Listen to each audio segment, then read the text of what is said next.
We are live. Hello, Chasing Green Arrows. How are we today? Happy Valentine's Day. May your dreams and wishes come true on today, the most romantic day of the year. Stay tuned for the next 50 minutes because we might have a little surprise for you in show. Or maybe not. Maybe I'm just using the day to try and keep you guys watching. Do you know what? I don't need to blackmail you. I'm seeing love hearts come up on screen in the YouTube chat. Thank you guys for hitting that like button and love hearting. Do you know what? Today we don't need gimmicks. We don't need Valentine's Day because we've got Big Man Backer. We've got his team selection and we've got his 3 big questions of the week. They may or may not involve Trent Alexander-Arnold. What do we do? Who do we replace him with? They may or may not involve Watkins and Palmer. What do we do? And who, if at all, do we replace them? And of course, we got to talk about the elephant in the room. Triple Captain Haaland. Let's go. Good to see so many in the chat. I cannot believe there's a reputation doing the rounds in the chat that I'm always fashionably late. I know what you think. And it's wrong. I'm never late. I may have got on the train to London this morning and text a producer in a panic going, OMG, I'm not going to be back home for a 1 o'clock stream. I completely got the wrong day. I thought it was Tuesday when I don't stream at Tuesday lunchtimes. So fortunately, the guys moved it to 2 p.m. But still I beat Big Man here. Yeah, it definitely is, CH. I promise you that. Happy Valentine's Day to FPL fella, favourite Italian living in Leicestershire. Do you know what, guys? Interesting stat. I am from a town called Bedford, right? Many of you may have heard of Bedford. It's near Milton Keynes and Luton.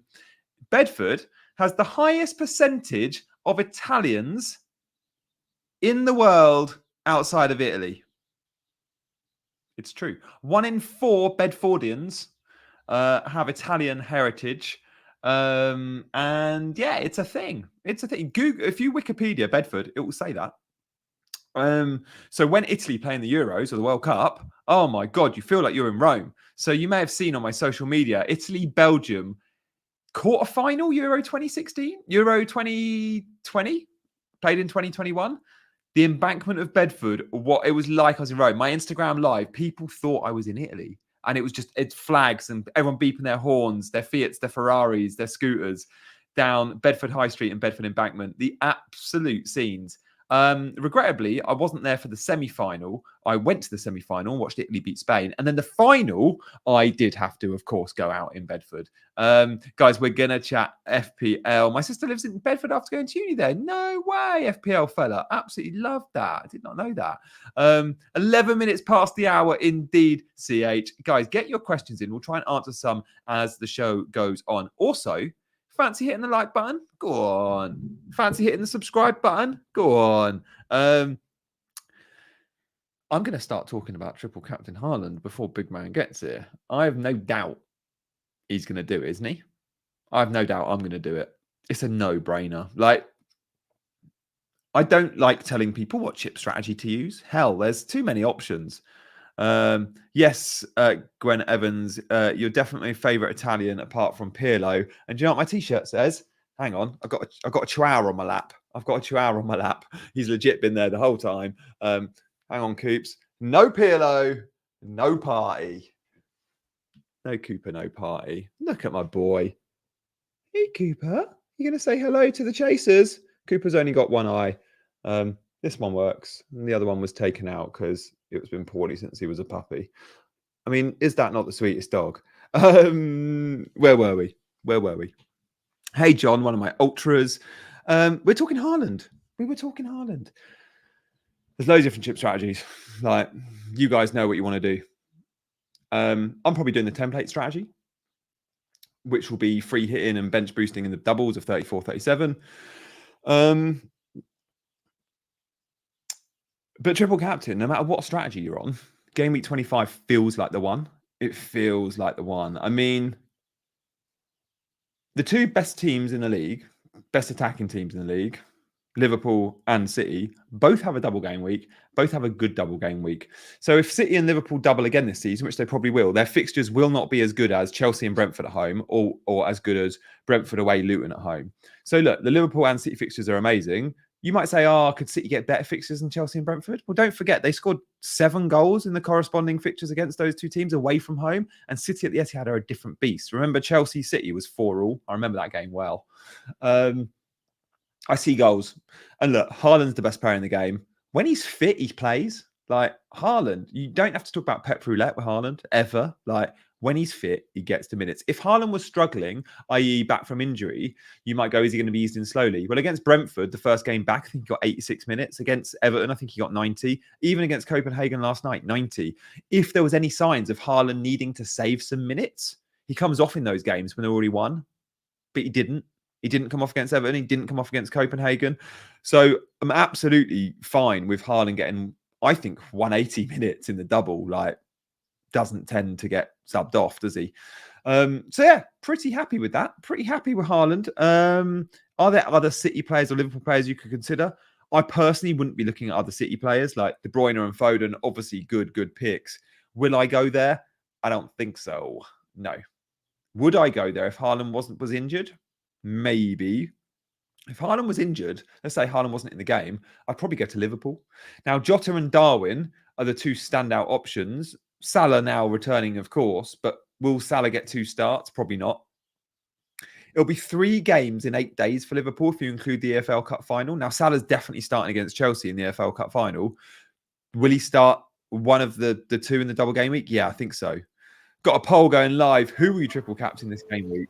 Oh, will you triple captain game week? I'm expecting many of you to hit the yes button there, but let's have a look. Some may have already used it. Big man back in the house. How are you doing, mate? Thanks for having me, Jenny. Hello, and welcome to all the listeners and viewers. I hope you had a good game week. How is life? How are things, Jenny? I'm very well, mate. I had a good game week. Not as good as yours, but I'm happy. And do you know what? This is the biggest double game week of the season so far. So we've got a lot of reason to be excited. Like, we've got a fair few. Wow. We've got 4 teams, and there's an argument to say 3 of them have got lots of good options. So very happy about a double game week, mate. Yeah. What about you?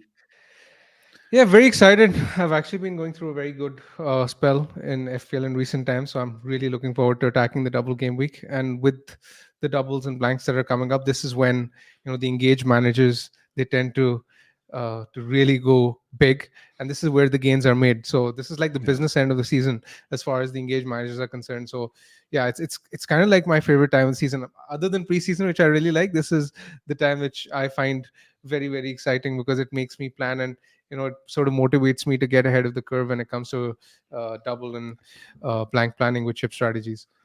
Gary in the chat says, why is triple captain Haaland such a topic this double game week?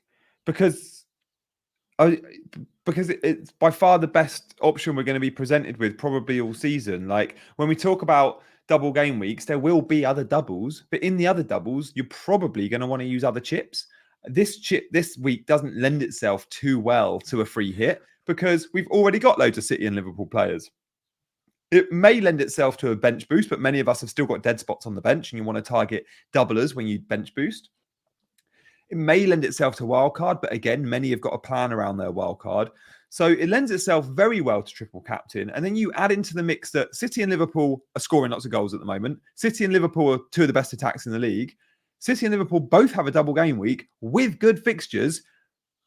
I'm 100%, 99.9% triple captain in Haaland this game week. I would need an injury or some major news not to.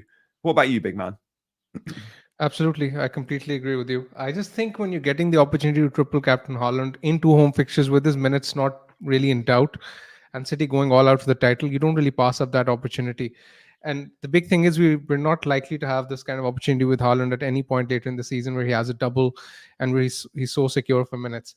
I guess the other opportunity sort of lies with Solanke, who's playing Luton and Sheffield United at home in game week 28. But Solanke, Haaland is Haaland. I mean, the fixture and the ceiling with Haaland is just too high for me to consider anyone else but him. So it is honestly like a no-brainer. I don't want to overthink this decision to any degree. Yeah, man, like me too. I mean, some will look at 28 and go, Solanke, he's got 2 even better fixtures. Not only is Solanke, and Haaland, as you rightly say, big man, but Bournemouth are Bournemouth, a Man City, If Bournemouth blank in those games and draw 0-0 in both of them, would you be majorly shocked? Probably not. Like City is scoring goals. Whether they win, lose, or draw, they'll probably win both. They're scoring goals. They scored 3 against Brentford only a few weeks ago, away from home. They scored 4 against Chelsea, away from home. 2 home. City are a different beast. They went and scored 3 against Copenhagen. Like, this is a team averaging, I haven't looked, but I'm guessing between 2 and 3 goals a game at the moment. They're averaging big scores, and at home, perhaps even higher in terms of average. Hello to FPL Chai, world number 40 he was on Sunday. I don't know where you are in the world at the moment, Chai. Do let us know, and thank you for watching as always. Yeah, triple captain, 77% of you are going there. Big man, if you weren't going Haaland and you were looking for a differential, would you go another Man City player this game week, a Liverpool player this game week, or hold for Solanke in 28? What of those 3 options, if you were going away from Haaland, which one of the 3 would you go to? Because I would go to a Liverpool player. I would go to Solanke personally because I am really not convinced about the expected minutes for any of the Liverpool players this week. I think anyone could get rested, especially with Salah back in the mix. I think there's a chance that we can see each one of them getting 1 start each. I'm really not sure at the moment. I sort of feel as if Darwin is sort of ahead of Jota and Diaz in the pecking order, barring Mo Salah. I mean, Salah's obviously the most nailed, but even I don't think he'll start 2 fixtures. Like you said, coming back from a hamstring injury with the cup final just stays away. I think he'll start one and he'll probably be benched in the other. So it's sort of like a coin toss to guess which Liverpool attacker will play. And I think you just take the safer option with Solanke in that case. If you're not going Haaland, at least you'll know that he'll start 2 home games, penalties, 90 minutes, easy fixtures. So yeah, I personally won't bother with Liverpool with the triple captaincy personally. Have you seen the news about Haaland's grandmother? It seems that the chat are quite vocal about this, that it's been reported that his grandmother's passed and the funeral, I think, would take place at the end of this week. Although I'm guessing his grandmother had passed before the game last night and he still obviously played in it. So yeah, don't know what you think of that news, big man, but if he has got to get a flight to go to attend a funeral and be back for the weekend, does that change your thinking much? I mean, I don't think it does mine. I don't think so. And the good thing is that the City fixture is on Saturday, right? Saturday night. And we also have the deadline on Saturday. And given the fact that City have been recently they've been sort of very leaky. We have plenty of leakers when it comes to Manchester City. So we're in that position where I'm sure we'll get a leak before the deadline. Triple captain has been used by Mark. Thank you so much for the super chat, Mark. What do you think of bench boost game week 25? I mean, it depends who you've got on your bench, but I am seeing a lot of people forced to maybe bench a defender like a Stupinan or an Arsenal defender or a Porro. These are quite popular. One of these guys is on a lot of benches this week. Palmer will be on the bench for many against Man City. It depends who your 4 are. So please do let us know, Mark, and we will let you know once we know who's on your bench. It's really hard to answer until we know. But obviously, being a double game week, if you've used your triple captain, bench boost completely works. And the benefit of using bench boost now is when you do wildcard, if you've still got it for later in the season, when you wildcard, you'll be able to wildcard and invest a lot of money in your 11. When me and Big Man wildcard, we'll be thinking about building a squad of 15, knowing we've still got a bench boost outstanding. Yeah, one to think about. Big Man, what do you think of the Salah news? Like, we've spoken about minutes for Liverpool lads. I think Jota and Darwin could very feasibly get 120. Salah probably similar. But let me put it this week, Jamie. Don't know, do we? Let me put it this way. If you were buying a Liverpool attacker now, and a lot of people are in this position where they're looking to invest in Liverpool, what would be your pecking order like? I'd still have Darwin, Jota 1 and 2, probably in that order. I would need a leak to say Salah starts to have confidence of a start. I just look back to Klopp benching when Jota returned from injury about 6 weeks ago. He had about 3 or 4 cameos. Trent returned to injury a few weeks back. Cameo off the bench again. I expect Salah to get a cameo off the bench first game and maybe start the second one. And it's the early kickoff, so we'll have we're gonna know for sure. Exactly. So if I was guessing right now, I think Darwin would be the number 1, as said earlier. I mean, not only for expected minutes, but in terms of the explosivity factor as well. I mean, I know a lot of people, including myself, I mean, we tend to get frustrated when he misses chance after chance, but you've got to sort of buy a ticket to win the lottery. So I'll happily take my chances with Darwin. I think Diaz is potentially ahead of Jota, though. I think Diaz generally safer for minutes, even though I do feel that when both are playing, Jota is the better asset. The underlying data suggests that Jota is much better. But the thing for me here is that, are we in the situation where potentially the guy who's behind in the pecking order, that is Jota, in my opinion, gets the easier fixture against Mm. Luton, while the other guy who's first in the pecking order is saved for the cup final? I think that could easily happen. And this is why I think Diaz versus Jota is a bit of a coin toss this week. The good thing is we will have news before deadline, but ideally, you want the guy who's playing the Luton The fixture. Luton fixture at home, which is so Exactly. good. Although City did go to Brentford the other day and put up ridiculous numbers. Like Flecken made 12 saves and City scored 3 goals. So we shouldn't look at Brentford and go, they're good defensively at home, because they haven't been. They certainly weren't to City. So I still think Liverpool can put up big numbers against Brentford away. I do think Jota over Diaz for minutes, mate, though. I mean, I guess it's a coin toss. I just veer on the fact that I still think I still think that first choice Liverpool attack for the cup final will be Darwin on the left, Jota central, Salah right. I think that'll be the first choice. And I just think with Darwin's versatility, being able to play central or left, I like Jota over Diaz just for minutes, I think. But look, Diaz is still a nice differential. If you think Diaz is going to get 120 minutes, he's under 10% owned. All three of those Liverpool lads could get 120, 90 to 120 minutes. Obviously, Gakpo's in and around them in the mix as well, although I don't expect to start necessarily. So you're playing with fire if you're bringing them in and banking on 2 starts. But it's 3 and 8, 3 games in 8 days. It's not 3 and 6. It's not 3 and 7. It's 3 and 8. Yeah, the turnaround is kind. The turnaround is kind. But let's say hypothetically we get the situation where we get a league that Salah is starting. Will you be tempted to bring him into your team? No, and we have to have that plan. You have to know, if you see Salah starts, what are you going to do? Don't get to 10:55, see the leak, and then panic. Have a clear action plan. And if the answer is yes, I'll get him in, make sure you know exactly how you're getting him in. Like, not a hope for me. If Salah starts, I'm not ripping up a team to accommodate Mo Salah. I would need major surgery, and that's probably why. I'm not saying Salah's a bad pick. What about you? I completely agree with you. I think even if he starts, I'm not going to rip up my team and go through major surgery to get him in. I just don't think I have the flexibility to go there. If he starts, he starts. If he does well, we just accept it and move on, because, Yeah. I mean, let's face it, he's not a captaincy option this week with Haaland there. And it's very likely that even if you end up buying him, you will sell him next week. So is he really worth that surgery? You might as well get, you know, someone like a Diaz or Jota and invest the funds somewhere else in the rest of your squad to improve the team overall. I think that probably works better, especially when we we think that minutes for Jota, Diaz, Salah will more or less be similar. I don't think there will be a huge difference. If anything, I think they'll probably be better than Salah's. Yeah, exactly.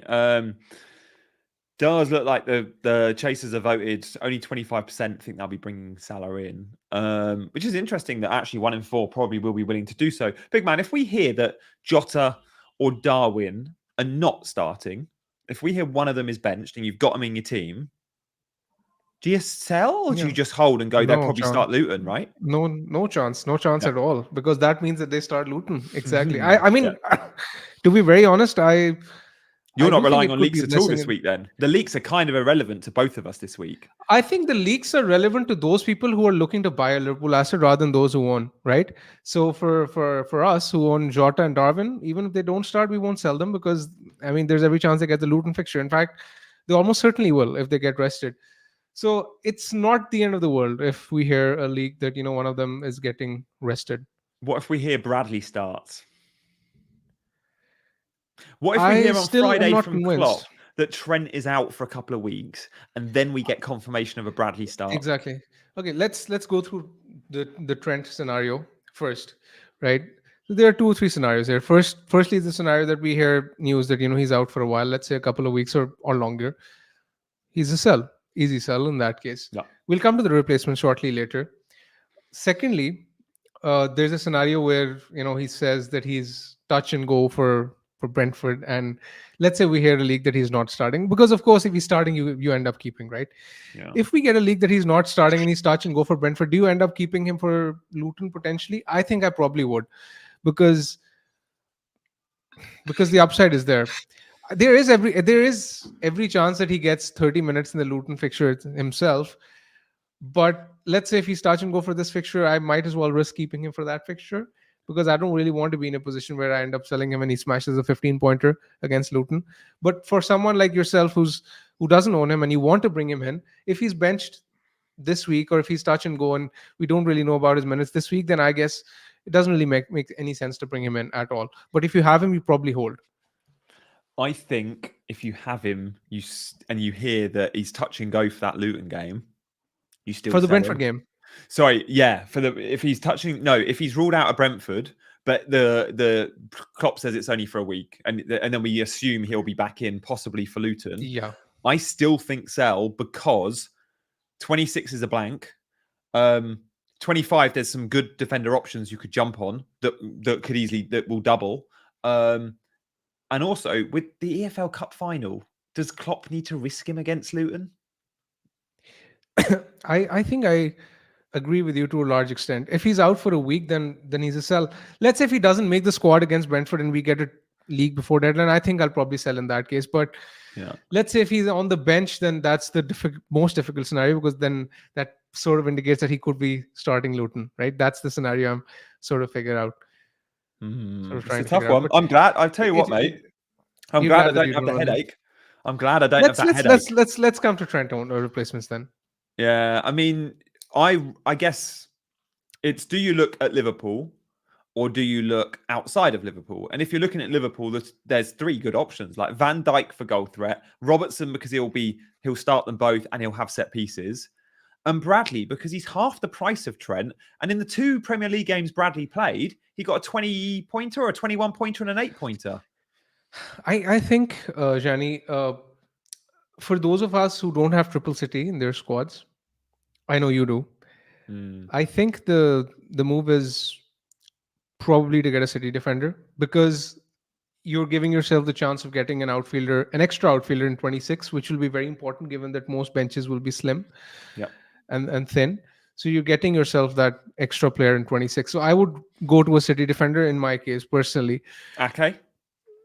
Ake, now that Guardiola is unfit, I think this was a very tough question actually to answer before the injury to Guardiola. But now that Pep has said that he's out for a couple of weeks minimum, I mean, Ake, you have to take the chance, because I think Ake and Walker are more or less similar in terms of expected minutes. But I would rather go with Ake just because of the injury now to Guardiola.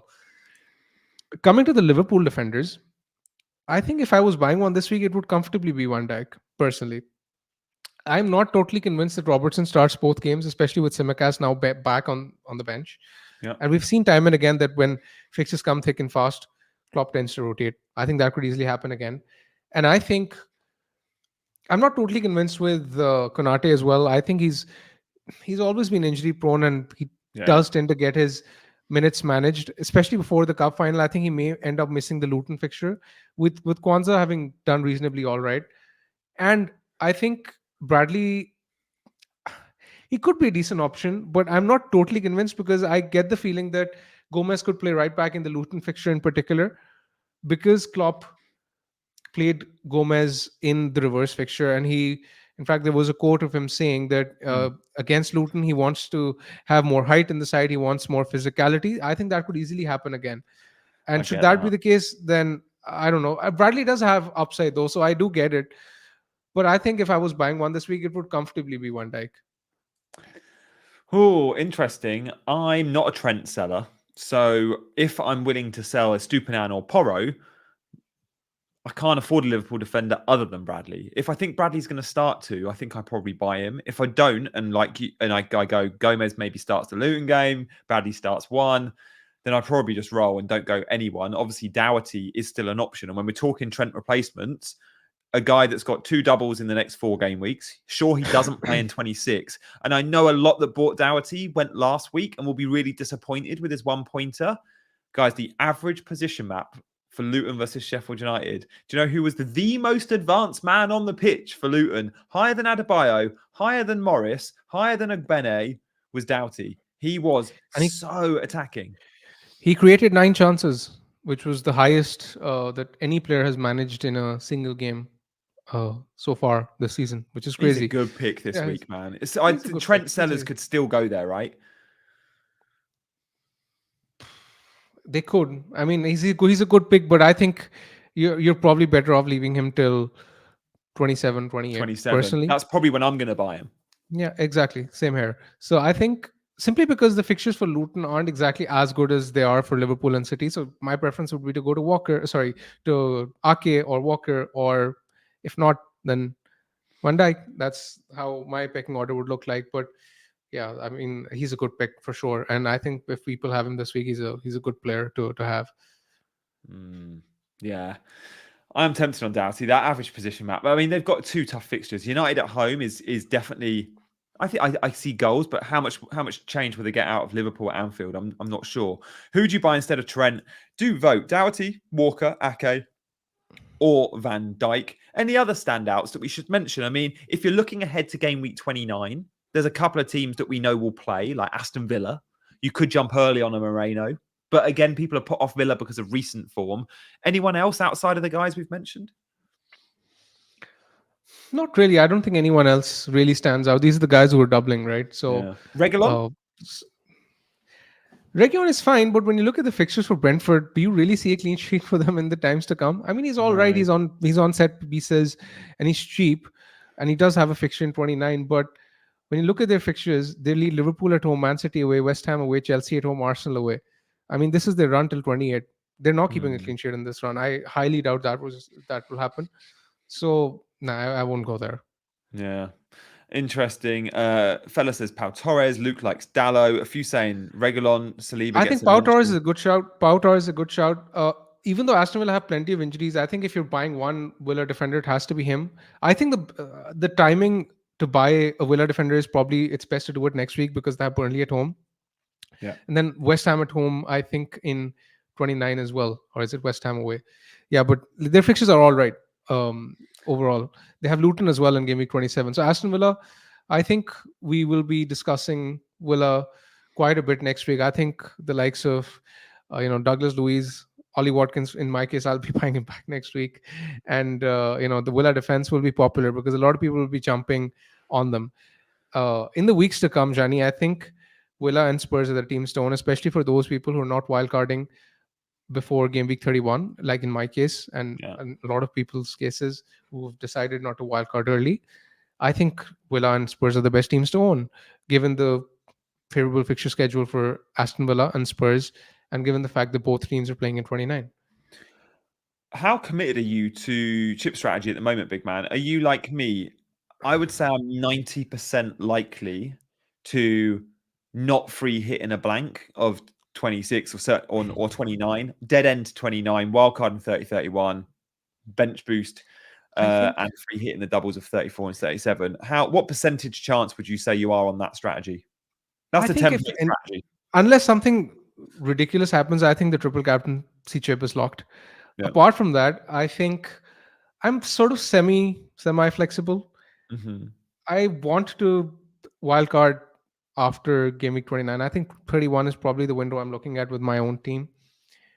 And with the free hit, I think I'll likely go in 34 because 34 is likely to be the week where some of the lesser teams are doubling. Teams which a lot of us won't own any players from. Even if we wildcard in 31, we obviously won't be owning players from the lesser sides, right? So 34 seems like a good opportunity to load up on those lesser teams because they're doubling. And then 37 seems very well set for a bench boost because it's going to be the biggest double game week where all the big teams are playing. Yeah, I hear you. Look, we're going to see your team in a minute. We're going to see mine as well. What to do with Watkins and Palmer, though, needs a bit of consideration. Like Palmer, again, it's just so good. Like, just comes up with points late in that game against Palace.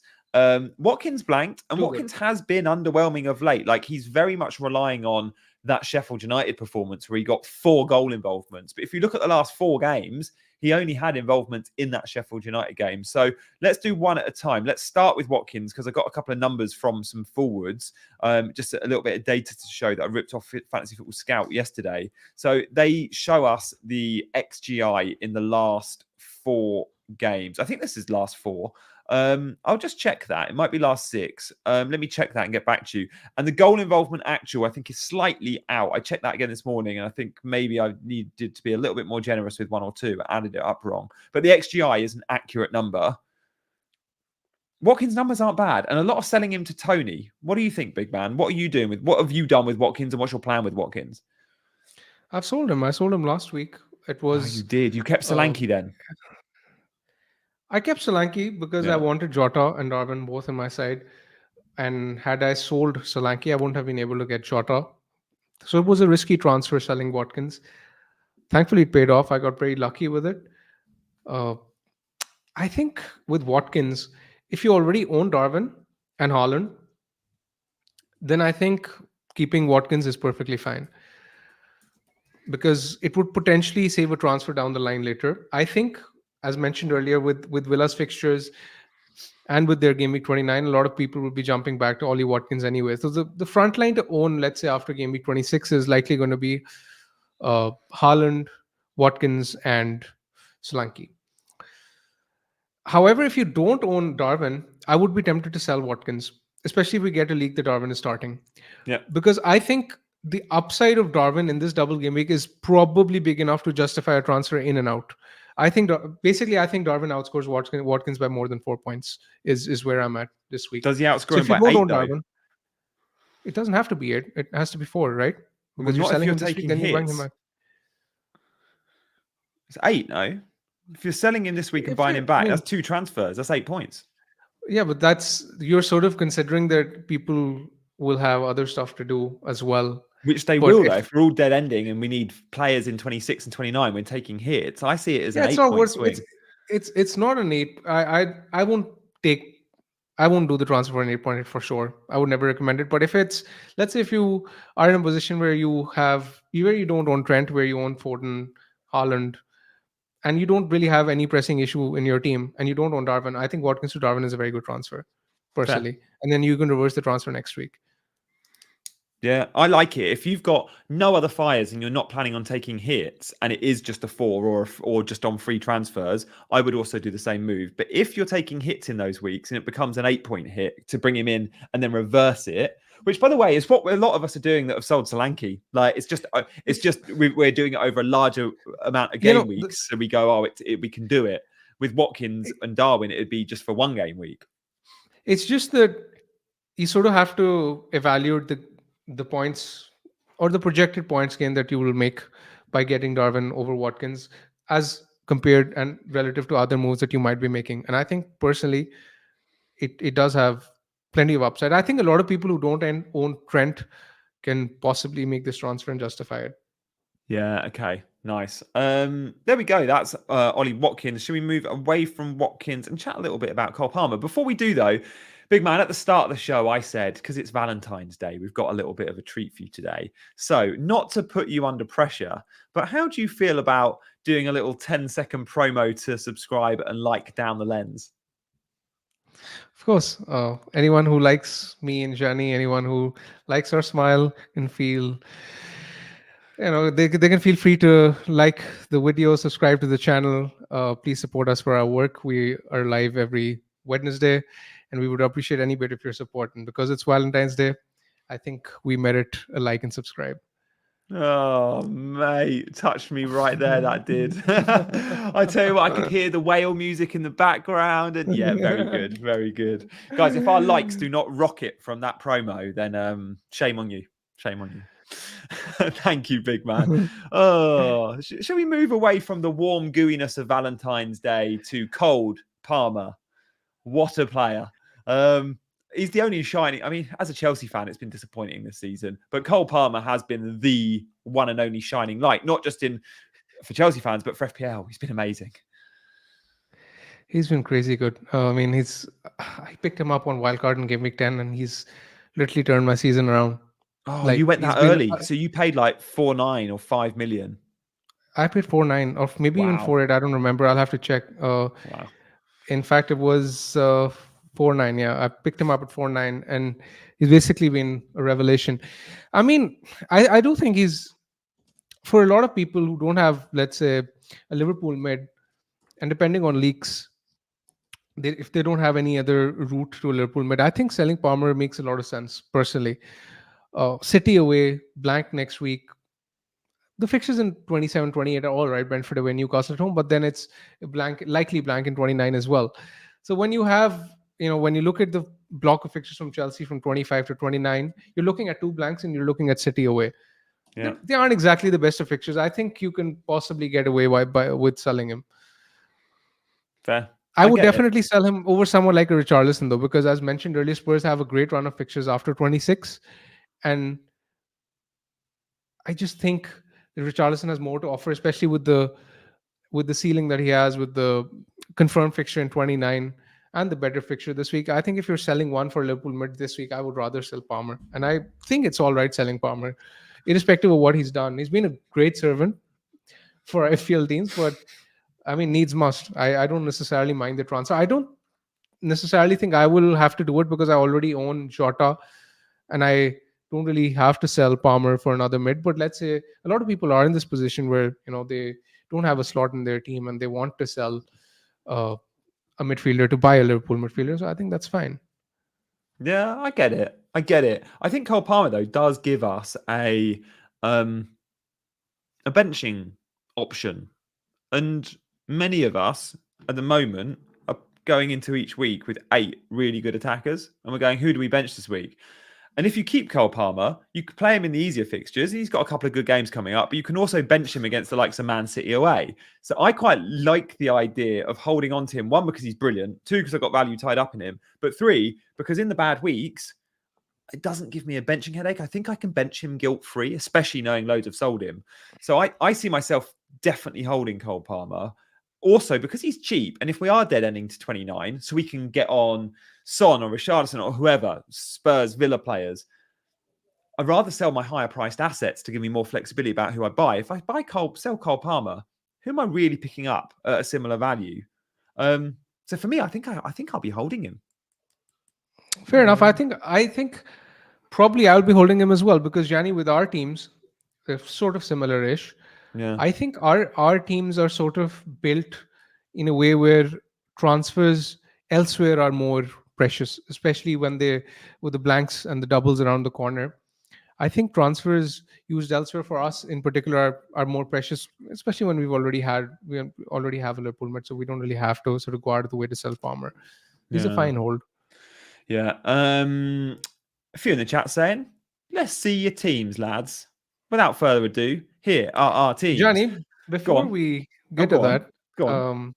how was your previous game week? I mean, let me touch upon it because you've been very, very, you've been, I mean, borderline cocky. Where you've been gloating about your team all season, and now that I've had a 98-point game week, I think I reserve the right to give some of that back to you as well. I mean, how many points is it now? 5, 10, 15, 20? I've lost count. I mean, my lead is just growing by the day. I think it's 25 or 26 at this point Yep. in time, and I'm sure my words are hurting you at the moment. But yeah, it They is what are. it is. Mate, you're pulling away. You're pulling away. Ever since I benched Foden, you are pulling away. But I benched him and too. You had benched the 20-pointer, did you? Yes, I Oh, did. of course I you did. did. Yeah, of course you did. Of I course you did. did. Yeah, I think it was the week before that. Then you started pulling away.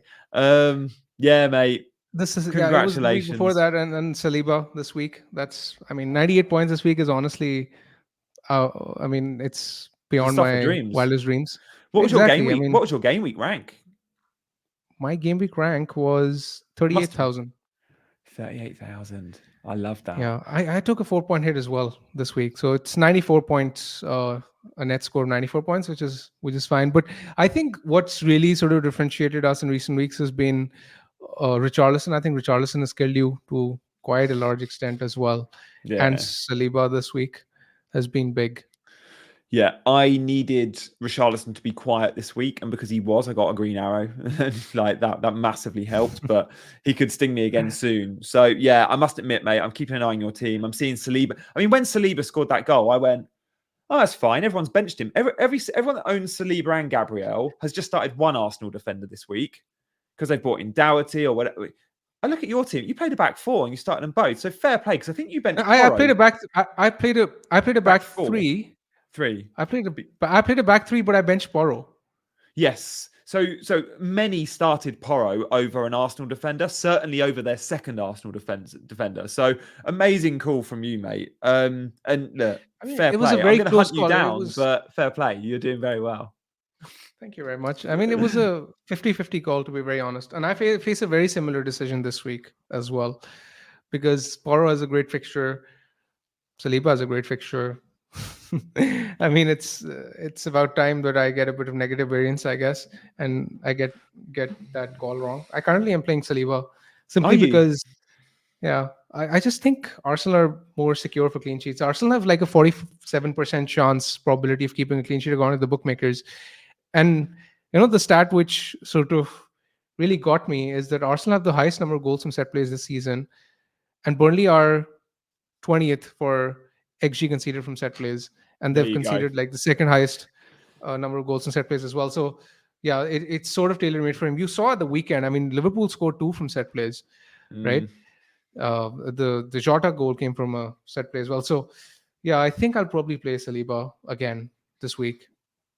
This is probably the time I end up getting it wrong, though.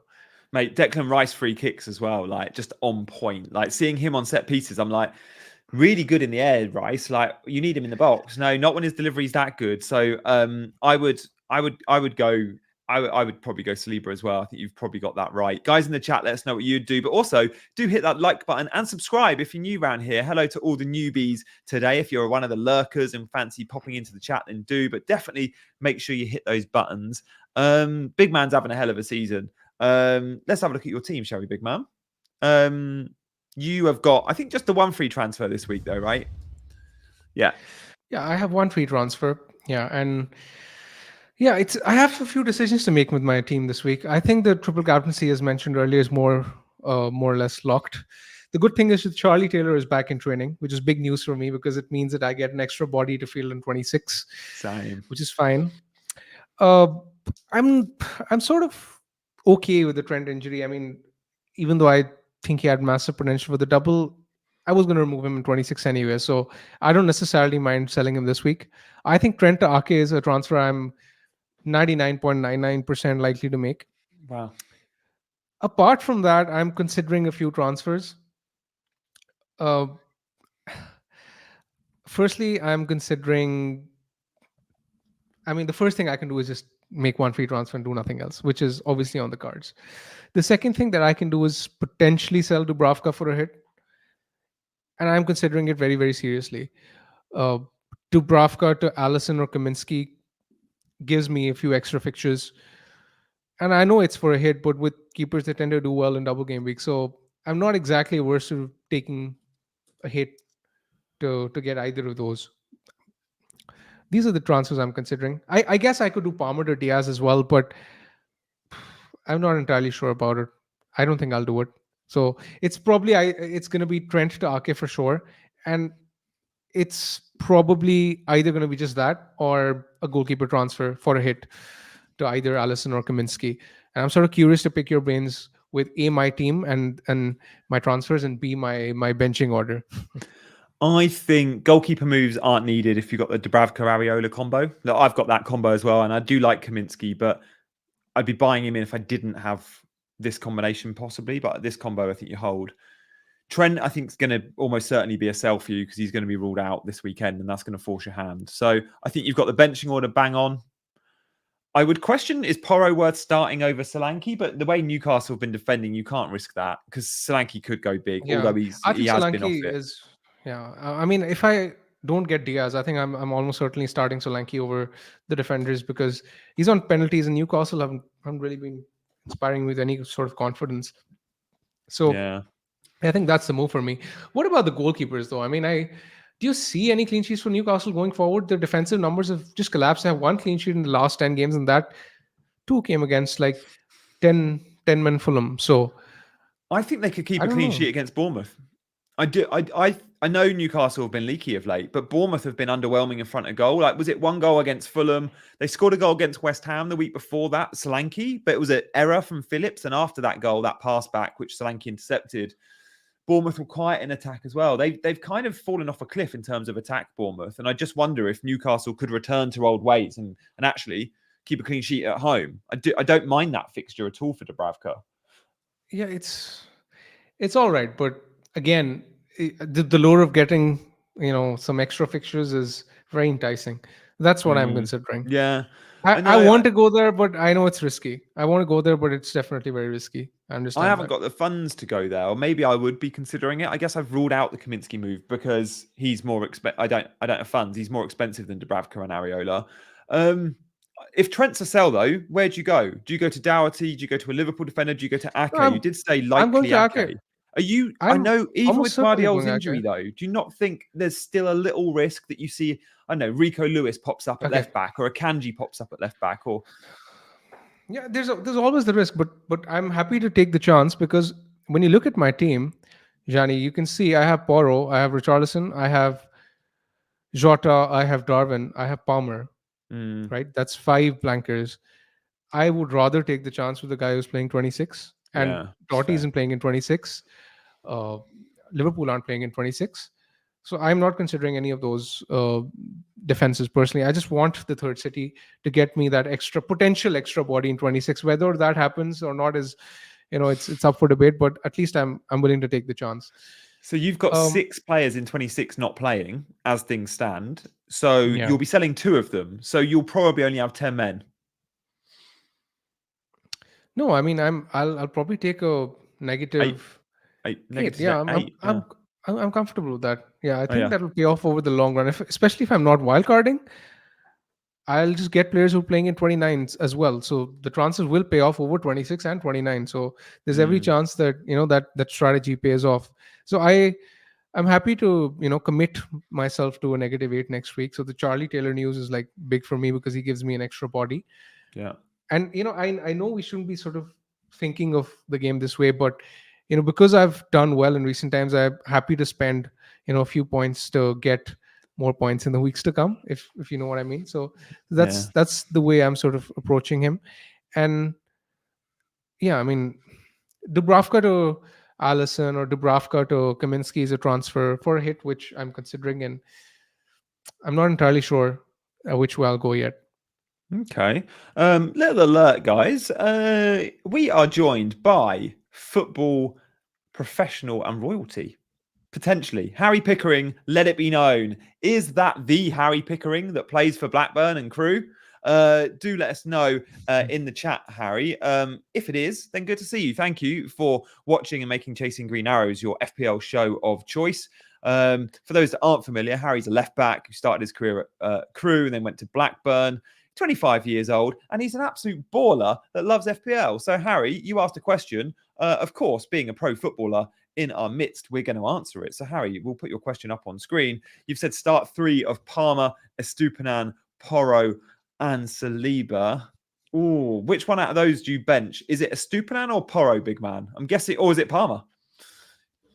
I think Saliba picks himself. I think Porro picks himself as well. I would probably bench Palmer simply because the fixture is the toughest. I would risk playing the 3 defenders. I see potential for each one of those 3, which is why I'd go that way. I don't think Palmer has any kind of upset against Manchester City. In fact, I think he'd be lucky to get a return, to be very honest. I think City will probably just wipe the floor, win 3-4-0. Palmer won't get much of the ball. So yeah, that's the way I would go. I think I'm with you there, mate. I think I'm with you. Good stuff. Let's have a look. Good to see. Luke says Blackburn's his championship team. There we go. Let's have a look at my team quickly. So look, big man, likely if he sells Trent, it'll be Ake in, and then possibly a goalkeeper move. But I think we'll probably be sticking both of us with Dubravka and Areola. But let's see. Johnny, you think that the keeper move isn't worth it, but Trent Ake and just put this team forward is fine. I think that's exactly it. I mean, who do our goalkeepers, Dubravka and Areola, play in game week 28 when Kaminsky doubles? I guess that's my only final. Areola plays Burnley at home in Does he? 28. Yeah, there we go. We don't See, that's the thing. necessarily feel like, Kaminsky that week. I mean, Kaminsky obviously could have a fixture in 29. That Nottingham Forest, Luton fixture should go ahead, but West Okay, Ham also have one. yeah, just to play devil's advocate for a minute. Kaminsky will get saves. We saw this week that Trafford, the Burnley goalkeeper, got uh, I don't even know how many saves he got. He got like 7, 8 saves, and he got a 4-pointer at Anfield. So we have seen that in these tough kind of games, even if the team is conceding 3, 4 goals, the keepers get 3, 4 points. It's fine. And even if I'm taking a hit, I'm adding 2 extra fixtures. The extra fixture would be this week, and then again in 28. And not only that, it would also potentially mean that I can give myself of getting the Nottingham Forest at home fixture in 29, which is also a great fixture. So there is some merit to it. And the other option is, of course, going with Allison. And Allison, is obviously a much better defense, and I think it's more of a secure hit. I sort of have to figure out whether going for Allison sort of blocks me out of any transfer that I'd want to make down the line later. But yeah, I like those moves. I'm not against them. Oh, maybe you're converting me to a goalkeeper move. I mean, Flecken's the other one, just to mention. Like, Flecken made 12 saves against Man City and clocked 10 points. Like, he conceded 3 goals. He still clocked 10 points. Flecken again against Wolves made 5 saves and got 7 points. Like, both Flecken and Kaminsky are definitely worth our consideration. The problem is both of them are more expensive than Dubravka and Areola, who we probably paid 4 million for. You got to pay 4.5 or 4.6. You got to find money from someone. If your team's set up like mine, where you have 0.0 in the bank, you're then getting into the hits or second transfer territory. So, yeah, do Newcastle return? It's dodgy. tight? It's dodgy. It's dodgy. I hear you. It's dodgy for sure. And in theory, Dubravka, a 4 million keeper that plays for Newcastle, like that should be good. I know they've been bad of late, but at some point, Newcastle defense is going to turn around, and they're going to be the same Newcastle defense we saw earlier in the season. Surely. Who would you sell out of the two, Areola or Dubravka? If you were selling one for Kaminsky, Dubravka for sure, because Areola plays in 29. We don't know whether Kaminsky or Dubravka will play in 29. So yeah, Dubravka will go. Areola is definitely worth keeping because he's playing in 29. Yeah. Guys, we're not actually going to show you my team. I forgot to send it because we show my team on Friday's show. So we're keeping a hanging on that one. Make sure you're hitting that like button and subscribe as well. FPL Chai says a doggy. I'm not sure what that's in relation to. Maybe you got asked what Newcastle defender or Spurs defender he likes most. I definitely would prefer doggy over Porro if I was on, say, wildcard and you save $1 million. Big man question. If you activate your free hit, I'm guessing you have with that symbol on screen, you can deactivate your free hit, right? You can click it now and unclick it before the deadline if you want to. I haven't exactly ever done that, but I think neither have I. Right. That's why I'm asking you, because I'm like, that's my presumption, but I'm not entirely sure.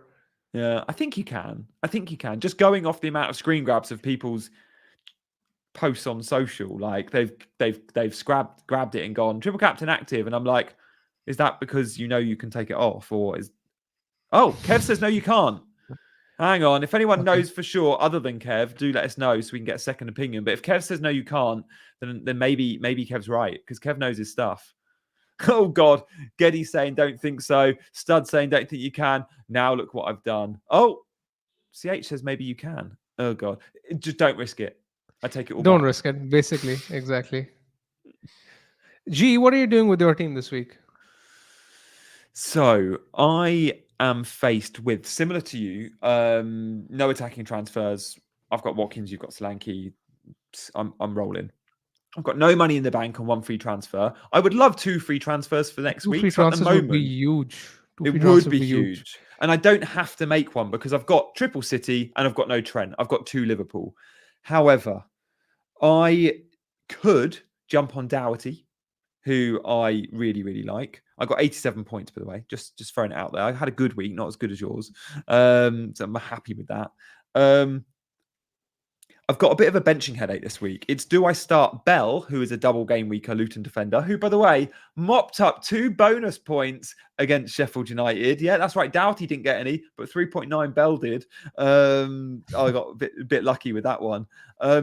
So my defender starting, obviously Gabriel away to Burnley. And at the moment, I've got Bell starting with a double game week, but he could get minus points, and Porro and Estupinan benched. So my only big decision this week is, do I make a defensive transfer, which would mean selling Porro or Estupinan? And if I did, which one would I sell to bring in Doherty or Bradley? But at the moment, I've got Estupinan benched and I'm starting Porro, and I'm not sure on that order. Estupinan will start though. I think you have the order right. I think Porro is a better player than Estupinan this week. Brighton away don't generally convince me. I'm confident Sheffield United will score, even though Brighton have the better fixture. But yeah, I think you probably have it right with Porro playing over Estupinan. Thing is, I know Wolves are going to score, like Neto and co. Even without Cunha, like I fancy them to score. And knowing Porro doesn't have Harry Pickering. Interrupting things for Harry Pickering here.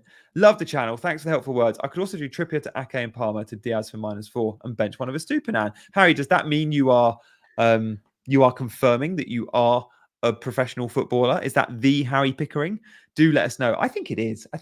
Harry, if you ever want to come on and chat FPL, then do DM me on. I don't think you can on Twitter. Do DM me on Instagram, and let's chat. I'd love to get you on. But look. Harry's question is Trippier to Ake, Palmer to Diaz from -4. That does mean benching one, though. Benching a good player. What do you think, big man? If he's benching with Estupinan, that's fine. I like the transfers, personally. Yeah. I do especially think especially if you don't have any Liverpool mid, I like the transfer. Right. Because then you can sort of move the Liverpool mid on next week as well. And you're solving the blank game week 29 problem by selling Palmer already. So it's a nice transfer. I don't mind, and I think Trippier is sellable because you're getting an extra fixture this week by getting Ake, and then I think Trippier will be surplus requirements after game week 27 anyway. So if you think that Bournemouth will score, which I do personally, then I like the moves. Yeah, I think I do. It's something at the back of my mind says those selling Palmer are going to get stung because he has got a couple of good games before 29, and I know he doesn't play in 26, and I know he won't play in 29, but this is a guy that has had a fair few double-digit hauls this week, this season. But yeah, you can buy him back on Wildcard, and he's still not going to break the bank. So I guess, big man, my dilemmas this week are: is Porro or Estupinan a sell? And with Porro not playing in 26, I'd actually quite like to sell Porro. My problem is he obviously plays in 29. Estupinan doesn't play in 29. So do I just get rid of Estupinan? But he's got good fixtures coming up. I will not sell Porro for sure in your case because Porro, as mentioned earlier, Spurs have a great run from 27 to 29. There's every chance that if you sell Porro this week, you might want him back later. Yeah. Estupinan, I just don't see a scenario where you'd want him back later. So if you're selling Estupinan, if you're selling a defender, it has to be Estupinan, in my opinion. If I sell Estupinan, I could buy Doherty now. And I know I don't get a fixture in 26, but I do get double and probably playing in 29. Have you considered getting Van Dijk, or don't you have the funds? No money. Because I've got De Bruyne, don't have money. No. Yeah. The Van Dijk pick is lovely. And Bradley, somewhere, I'm like, should I just get Bradley? I am happy buying a Luton or a Liverpool player this week, defender this week, even though they don't play in 26. The thing is, Gianni, will you bench Porro in that case? I think that's all right. Yeah. I'd start Doherty, or would you start Porro over Bell? I mean, Bell offers no upside. He's just a 3.9 enabler, but he's got a double game week. I would. That's what I think. I think if I bought Doherty in, I'd probably start Doherty, start Porro, and bench Bell. Yeah, that's fine. Yeah. I think that's probably the course of action I'd take if I had your team. I'm personally not convinced by Estupinan as much. I guess the only thing that you sort of need to take into consideration is the game week 26 fixture that he has. And if you sort of don't have enough bodies for next week, then you might as well just roll in that case. Yeah, and then I buy Dougherty in 27, maybe for a Stupinan. That's an option. I think that's the play for you because let's say if you get Doughty this week, will you have enough players to field in 26 without taking a hit? No, I would still have. I'd have 2 Liverpool, 1 Chelsea, 1 Spurs, and 2 Luton. I'd have 6. Yeah, that Not would be too playing. many, right? So Yeah, I'd have yeah, 3, I just 4. don't No, I'd think have you 5. move Sorry, them I this think I'm week. 5. I'd have 2 Liverpool. I'd have 2 Liverpool, Palmer, Yeah, but Porro, and 2 Luton. I'd have 6. So I'd need to take another. I need to take hits next week. no, then It's don't not worth it. make the transfer. Absolutely not. Just Yeah. save the transfer. I've just got Doughty envy. Like I can't. That game against Sheffield United, how he only finished with 1 point. Yeah, but he's not playing Sheffield United this week. True. He's playing United and Liverpool. Like, I can't forget that. And United have been pretty solid defensively as well. So yeah, I mean, it's a bit it's a bit rich coming from someone who's considering Kaminsky, but I mean, I'm just getting to Kaminsky even if I do for save points. And I mean, again, with my transfers, like I said earlier, I want an extra body in 26, and that's the same principle that I'm applying to your team. That you want that extra player in 26. So if you have a Stupinan, you just hold him. Yeah, I think you're right. You're right. And I went into the game week going, this is a game week I can absolutely roll. It's just as the days have gone on and I've gone, oh, Bradley, oh, Doherty. But no, it's given myself a big headache in 26. So I think better to go into 26 with 2 free transfers. I can sell the Liverpool lads. I can sell Porro or Palmer or whoever and be a little bit more flexible. I think that's the plan. So I guess this week, all I've got to think about is, do I bench Estupinan or Bell? At the moment, I'm playing Bell. I'd play Porro over Bell. I don't know if I'd play a Stupinan over Bell. It's not easy. I think it's very close. It's very close. I would probably play Stupinan if I'm totally honest, just because I expect maybe 1-2 pointer at best from Stupinan. Minus again from Anfield. Bell, sorry. He'll finish, Anfield. Bell will finish on minus. I reckon that could be a mauling. The way Luton are defending as well. Yeah. Oh, by the way, just for Estupinan owners, it's worth noting they returned to a back 4 last time out, and Estupinan was in his advanced left back position, the position we want to see Estupinan in. Hinselwood is out now, I think, for the season. So at right back, they were a little bit more reserved, and Estupinan was more advanced than the right back. Lamptey played right back. But Estupinan was taking up good positions yet again. So we could see a little resurgence there from Estupinan, who in the last few weeks, we have seen him playing left centre-back. We have seen him more disciplined. We have seen less goal threat. So one to monitor there for Estupinan owners. Big Man, good luck this game week. I look forward to seeing if you make that Trent move and if you make that goalkeeper move. But I reckon you'll go for just the one. I reckon you'll go for the one. The Trent move is very likely. I'm not sure about the goalkeeper, but I'm on the edge. I am sort of leaning towards doing it. I'm just not sure for which keeper I do it. That's the thing. It's all about that game. See, it's easy to say, I'm just going to hold Areola because he plays in 29, but there's also a good chance Kaminsky does. And if Kaminsky does, it's against Forest. Yeah, that's the thing, right? Kaminsky, Alisson is a good shout. Alisson, I mean, Liverpool could. I think Luton. It's a good fixture for a clean sheet. And how long do you keep Alisson for, though, if you buy him? Till 30. But that rules out that third Liverpool player if you ever wanted to get to them. But you wouldn't want to because they've got tough fixtures. I won't want to because they have tough fixtures. They have City as well in between, and then they're also blanking in 27. So I won't be considering triple Liverpool before my second wild card. So it's fine. Alisson in goal all the way to 30. You'd be starting him every week. I mean, not necessarily. I mean, I'll bench him in the week he plays against City. He'll start this week. He'll start against Forest away in 27. And then he'll start, I guess, Brighton again at home in 30. Yeah. It's fine. I mean, but I do need the clean sheet this week for it to pay off. That's the opportunity cost I'm trying to sort of figure out. Yeah, okay. Before we go, I do think Brentford will score. That's the thing. Got another question from Harry. We're neglecting everyone else, but Harry is royalty on the show for one day only. Because when you've got a pro footballer watching, you've got to answer their questions. Harry, thank you for being so engaged. And everyone else in the chat, I promise, on Friday's show, it's going to be Q&A Much heavy. appreciated. What do you reckon to this one, big man? Thanks again. I do have Darwin and Jota. So if I buy Diaz and Ake to get Trouble City, I might have to... The one thing you sort of have to figure out is if you're getting Diaz and Jota, who will you sell them to in 26? Now, there are not too many midfielders you like to buy at that point in time, personally, because I think you would want to wait till at least the game week 27 FA Cup results before you invest in a midfielder. I think the only safe midfielder to invest in 26 is probably Douglas Luiz. Hmm. So that's one thing that would put me off going double Liverpool mid. Now, in your question earlier, I recommended you to get the Liverpool mid because I assumed that you don't have one. But now that you're saying that you have one, I'm not sure whether you should go for two and then send them later. I think that's probably booking in too many transfers without having any concrete information available about the blank in 29. So yeah, I would probably just not make the Diaz move. I think the Ake move makes a lot of sense for your team. I think I'm there as well. I think Darwin Jota is sufficient. I get it, Harry. You're going, let's go triple Liverpool attack. That's proper differential. Very few of your rivals will have that combination.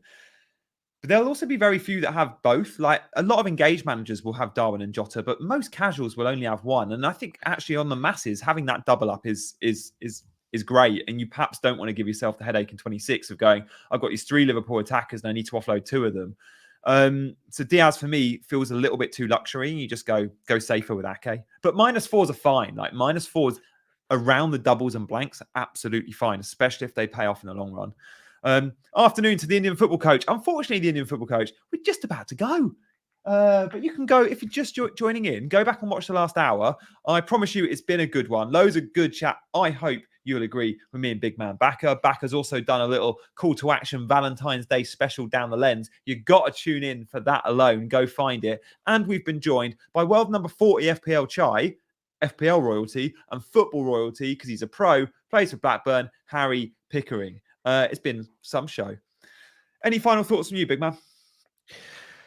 I think it's a tricky week to negotiate for a lot of us this week. And yeah, I'm just hoping we end up on the right side of variance yet again. Let's hope so. Guys, we'll be back on Friday, me and Dean. Stay tuned for that one. But for now, he's been Big Man, I've been Janny, and we've been chasing green arrows. Good luck. Yeah, see you later.